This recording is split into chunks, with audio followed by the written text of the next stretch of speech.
മറ്റൊരു വാർത്തയിലേക്ക്. നിയമസഭാ തെരഞ്ഞെടുപ്പിൽ 110 സീറ്റാണ് ലക്ഷ്യമെന്ന് മുഖ്യമന്ത്രി. മന്ത്രിമാരുമായി മുഖ്യമന്ത്രി കൂടിക്കാഴ്ച നടത്തി.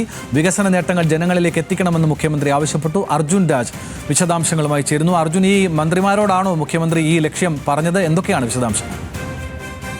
ആനന്ദ്, എല്ലാ മാസത്തിലും ഒരിക്കൽ മുഖ്യമന്ത്രിയും മന്ത്രിമാരും ചേർന്ന് യോഗം ചേരാറുണ്ട്. ഉദ്യോഗസ്ഥരെയൊക്കെ മാറ്റി നിർത്തി മന്ത്രിമാരും മുഖ്യമന്ത്രിയും മാത്രം പങ്കെടുക്കുന്ന യോഗം എല്ലാ മാസവും ചേരുന്നതാണ്. പക്ഷെ ഇത്തവണത്തെ യോഗത്തിൽ ചില പ്രഖ്യാപനങ്ങളിൽ ചില പദ്ധതി മുഖ്യമന്ത്രി ഈ മന്ത്രിമാർക്ക് മുന്നിൽ അവതരിപ്പിച്ചിട്ടുണ്ട്. അത് വരുന്ന നിയമസഭാ തെരഞ്ഞെടുപ്പ് മുന്നിൽ കണ്ടുകൊണ്ടുള്ള പ്രവർത്തനങ്ങൾ ഉണ്ടാകണമെന്നുള്ള നിർദ്ദേശമാണ്. അതിൽ ഏറ്റവും പ്രധാനപ്പെട്ടത് 110 സീറ്റ് മുന്നിൽ കണ്ടുകൊണ്ടുള്ള പ്രവർത്തനങ്ങൾ മന്ത്രിമാരുടെ ഭാഗത്തുനിന്ന് അതിന് നേതൃത്വം നൽകുന്ന തരത്തിലേക്ക് മാറണമെന്ന നിർദ്ദേശമാണ് മുഖ്യമന്ത്രി നൽകിയിട്ടുള്ളത്. വികസന നേട്ടങ്ങൾ കഴിഞ്ഞ തദ്ദേശ തെരഞ്ഞെടുപ്പിൽ ആ രീതിയിൽ ജനങ്ങളിലേക്ക് എത്തിയിട്ടില്ല എന്ന വിമർശനം ഇതിനോടകം തന്നെ വിലയിരുത്തൽ ഇതിനോടകം തന്നെ ഇടതുമുന്നണി നടത്തിക്കഴിഞ്ഞു പല ഘടകകക്ഷികളും. അതുകൊണ്ട് തന്നെ വികസന നേട്ടങ്ങൾ ജനങ്ങളിലേക്ക് എത്തിക്കുന്ന തരത്തിൽ അതിന് നേതൃത്വം വഹിക്കേണ്ടത് മന്ത്രിമാരാണെന്ന നിർദ്ദേശം മുഖ്യമന്ത്രി നൽകിയിട്ടുണ്ട്. ഒപ്പം തന്നെ വികസന നേട്ടങ്ങൾ അതോടൊപ്പം തന്നെ വികസന പ്രവർത്തനങ്ങളുടെ പുരോഗതി,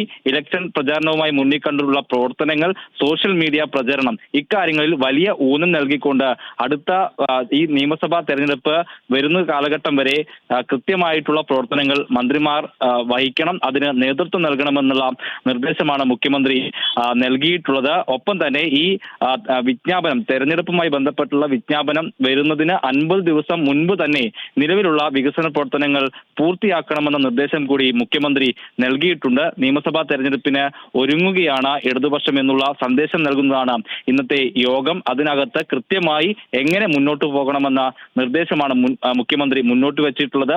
അതിൽ മന്ത്രിമാർ വഹിക്കേണ്ട പങ്ക് കൃത്യമായി പറഞ്ഞുകൊണ്ടാണ് മുഖ്യമന്ത്രി ആ യോഗത്തിൽ സംസാരിച്ചിട്ടുള്ളത്. ഒപ്പം തന്നെ ഇത്തവണത്തെ ലക്ഷ്യം കഴിഞ്ഞ തവണ നേടിയത് 99 സീറ്റാണെങ്കിൽ അതിൽ നിൽക്കുന്നതല്ല, 110 സീറ്റ് നേടിക്കൊണ്ട് അധികാരത്തിൽ വീണ്ടും വരണമെന്ന സന്ദേശം ജനങ്ങൾക്ക് കൊടുക്കണമെന്നുള്ള കൃത്യമായിട്ടുള്ള നിർദ്ദേശമാണ് മുഖ്യമന്ത്രി ഈ യോഗത്തിൽ നൽകിയിട്ടുള്ളത്.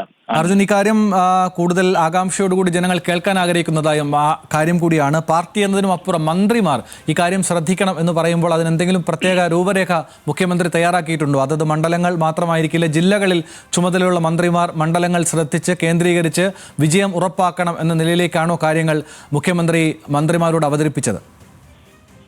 ആനന്ദ്, തീർച്ചയായും ഇക്കാര്യത്തിൽ മന്ത്രിമാർ വഹിക്കേണ്ട പങ്ക് കൃത്യമായി ചൂണ്ടിക്കാണിച്ചുകൊണ്ടായിരുന്നു മുഖ്യമന്ത്രിയുടെ ആ യോഗത്തിലെ സംസാരം എന്നുള്ളതാണ് സൂചന. അതിന് നേതൃത്വം വഹിക്കേണ്ടത് മന്ത്രിമാരാണെന്ന് മുഖ്യമന്ത്രി വ്യക്തമാക്കിയിട്ടുണ്ട്. ഓരോ ജില്ലകളിലും മന്ത്രിമാർക്ക് ചുമതല നൽകിക്കൊണ്ടാണ് അവരുടെ കൃത്യനിർവഹണം കൃത്യമായി നടപ്പാക്കണമെന്ന നിർദ്ദേശം മുഖ്യമന്ത്രി നൽകിയിട്ടുള്ളത്. അതിൽ ഏറ്റവും പ്രധാനപ്പെട്ടത് സർക്കാർ ഇതുവരെ നടത്തിയിട്ടുള്ള വികസന പ്രവർത്തനങ്ങൾ പൂർണ്ണമായും പ്രസ് മീറ്റ് വിളിച്ചോ അല്ലാതെ സോഷ്യൽ മീഡിയ തലത്തിലൊക്കെ പ്രചാരണം നടത്തിക്കൊണ്ട് ജനങ്ങളിലേക്ക് എത്തിക്കണമെന്നുള്ള കൃത്യമായിട്ടുള്ള സന്ദേശമാണ്. ഒപ്പം തന്നെ നിലവിലെ വികസനത്തിന്റെ പുരോഗതി മന്ത്രിമാർ അറിഞ്ഞിരിക്കണം.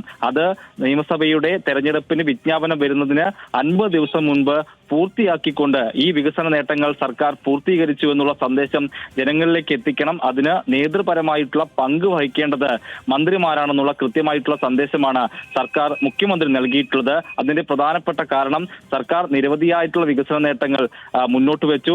കഴിഞ്ഞ തദ്ദേശ തെരഞ്ഞെടുപ്പിന് തൊട്ട് മുൻപായി ക്ഷേമ പെൻഷൻ വർദ്ധിപ്പിച്ചു, അതിദാരിദ്ര്യ നിർമ്മാർജ്ജനം എന്ന നേട്ടം കൈവരിച്ചു, പലയിടങ്ങളിലും വികസനത്തിന്റെ വലിയ പുരോഗതി കൈവരിച്ചു. പക്ഷേ അതൊന്നും ജനങ്ങളിലേക്ക് എത്തുകയോ ആ നേട്ടങ്ങൾ ജനങ്ങൾ സ്വീകരിക്കുകയോ ചെയ്തിട്ടില്ല എന്നുള്ളതായിരുന്നു തദ്ദേശ തെരഞ്ഞെടുപ്പിലെ തിരിച്ചടിയുടെ അടിസ്ഥാനം. അതുകൊണ്ട് തന്നെ ഇനിയുള്ള ദിവസങ്ങളിൽ അത് പരമാവധി ജനങ്ങളിലേക്ക് എത്തിക്കുക എന്നുള്ളതാണ് പ്രധാനപ്പെട്ട ലക്ഷ്യമെന്ന് മുഖ്യമന്ത്രി ഈ യോഗത്തിൽ പറഞ്ഞിട്ടുണ്ട്. തിരുവനന്തപുരത്ത് നിന്ന് അർജുൻ രാജാണ് വളരെ പ്രധാനപ്പെട്ട ഒരു വാർത്തയുടെ വിശദാംശങ്ങൾ നൽകിയത്. 110 സീറ്റ് ലക്ഷ്യമിട്ട് നിയമസഭാ തെരഞ്ഞെടുപ്പിലേക്ക് നീങ്ങണമെന്ന് മന്ത്രിമാർക്ക് മുഖ്യമന്ത്രി നിർദ്ദേശം നൽകിയിരിക്കുന്നു. അതത് ജില്ലകൾ ചുമതലകൾ കൃത്യമായി നിർവഹിക്കണമെന്ന് മുഖ്യമന്ത്രി എല്ലാവരെയും അറിയിച്ചിട്ടുണ്ട്.